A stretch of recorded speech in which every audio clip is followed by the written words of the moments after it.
We are in South East Iran, stretching from Strait of Hormuz almost to Karachi, very strategic, but the most repressed and oppressed part of Iran.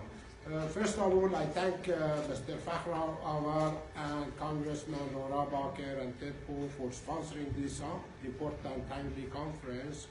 I also thank President Trump and his administration for his support of the struggle of Iranian people for liberty.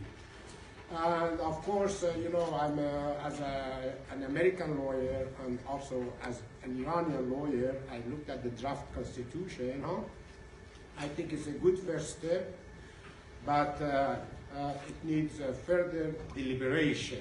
And we have to learn also from our history. We had two constitutions, both of them failed miserably. And the reason was that they didn't reflect the realities of our country, and they were not really based on the will of the people. Because democracy, as President Lincoln defined it in his eternal word, is the government of the people, by the people, for the people. And that means you see it in this country, the power is distributed out to the people from local, state, and federal level. So it is the people, even in your locality, your neighborhood, the people decide what is happening. But you know that more than 50% of the population, they have no right to read and write in their language. All of us believe that Farsi, of course, is a beautiful language, a sweet language, is our common language, Zaban Mushtarak, what we say. But it doesn't mean that the Arabs, Turks, Kurds, the Baluch, they should not have right to write or read in their mother tongue. That is a natural right. That is one. Secondly, of course, I also believe that the proposed constitution should be revised to clearly and specifically define the powers of the federal government and the powers of the state. All other powers should be reserved for the states.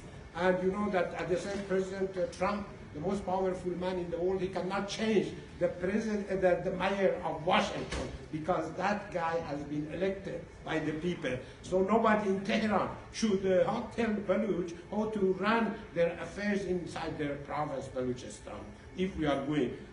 This is very, very essential, because the most important is to human development, is that our fellow citizens in Iran have equal rights, the freedoms enjoyed. And we should add also a Bill of Rights that all Iranians, they should have the same rights that specified in the Bill of Rights here in this country. We don't need to reinvent the wheel. And at the same time, if we don't learn from our history, this will be also another piece of paper, and there will be another coup d'etat and revolution after 40, 50 years. At the same time, if we don't solve this problem democratically, you know, these people under international law, I was talking as a lawyer, they are entitled to right to self-determination. So they should, if they want to be part of Iran, they have to have an equal say. Persians, Kurds, Baluch, Arabs, Turks, they are stakeholders in that country. They should have equal voice in developing their country, running their own affairs, and hopefully transforming Iran into a democracy and into a progressive state to join the community of nations as a free and democratic state. Otherwise, at the same time, we have also assembled here to express our solidarity with our brethren in Iran for their struggle, and we also assure the US and the world that all of us Iranians, we are united in opposing the Islamic Republic.